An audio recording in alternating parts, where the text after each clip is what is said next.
Welcome to BomiChess. Today we have another famous game on the board. This one was called Oprah game, and it was played in 19th century. It was played between Paul Morphy and two other opponents. And Paul Morphy was an American chess player who was the best in the world during his era. He was born in 1837 in New Orleans, and already at the age of 11 or 12 he was the best player in the New Orleans, and soon after in the America.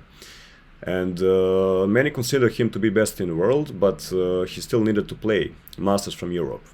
So they invited him to come to Europe, and eventually he did. So he came to Europe in 1858, and he played many masters. He beat them all, so he was actually the best. And this game was a casual game between him and two other opponents. One was a German noble, Duke Karl, and the other one was French aristocrat Count Isouard. So they were playing this game in the opera, during the opera, in the opera house, and in their box. So let's see how did the game go. Paul Morphy opened up with e4. His players played e5.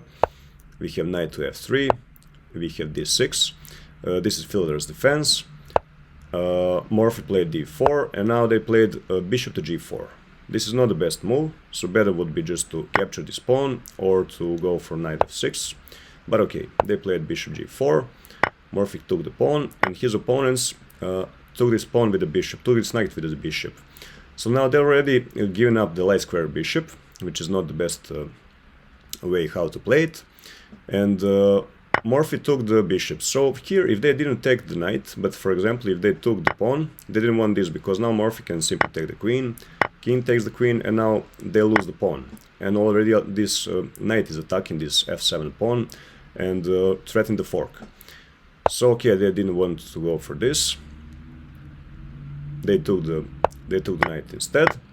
And Morphy could also take this bishop with the pawn, and after something like this, after exchange of the queens, he could play this pawn, and after takes, now game goes on, and Morphy has a good game. But he didn't want to go for that. He wanted to keep his queen on the board because he could soon start attacking the king with the queen.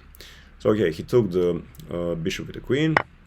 His opponent took this with the pawn, and now he played bishop to c4, and already he's attacking this f7 pawn with both the bishop and the queen, threatening checkmate in one. So his opponents need to defend, and they did it by playing knight to f6, which is not the best move.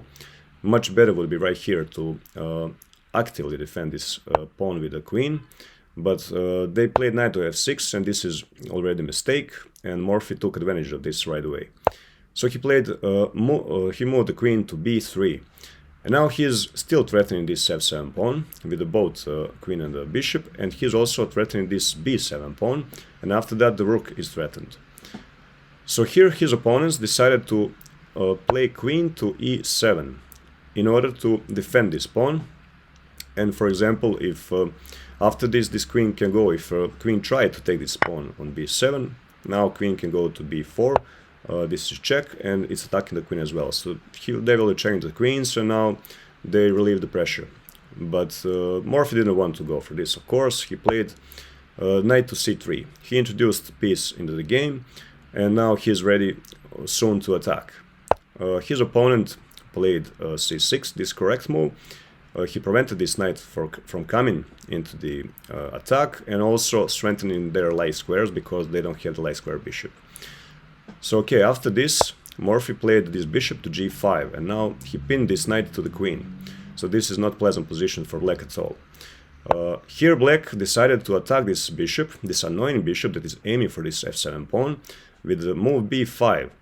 And they were expecting actually Morphy to retreat the bishop, to retreat somewhere, either to e2 or b3, but Morphy didn't go for this. Morphy sacrificed his knight.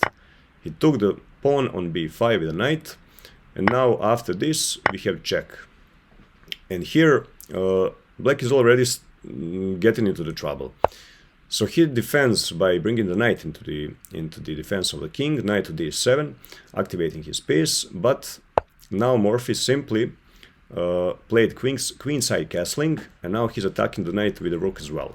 So he's bringing all of his pieces into the attack of the black king. and the black tries to defend with the rook to d8. So now this king is stuck here. He is not in the position of castling, and he is in the big trouble. So here Morphy started attack. He took the knight with the rook on d7. His opponent played rook takes, and now the Morphy brings another rook into the action, and this is trouble for his black opponents. So he tried to get away from this spin, because this knight cannot move, it's pinned to the queen, and already tried to exchange these queens, which would relieve the pressure. But now Morphy, of course, doesn't want to relieve the pressure, he wants to keep on pressing, and he already sees the victory here. So Morphy took the rook on d7 with the bishop. The opponent took it with the knight, and now we came to the position on the board where we have checkmate in 2 moves. Morphy saw it right away, of course, and played it.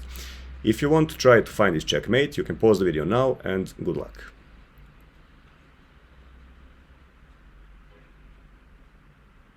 Okay, I hope that you were able to find the checkmate, and the move is queen to b8, sacrifice the queen.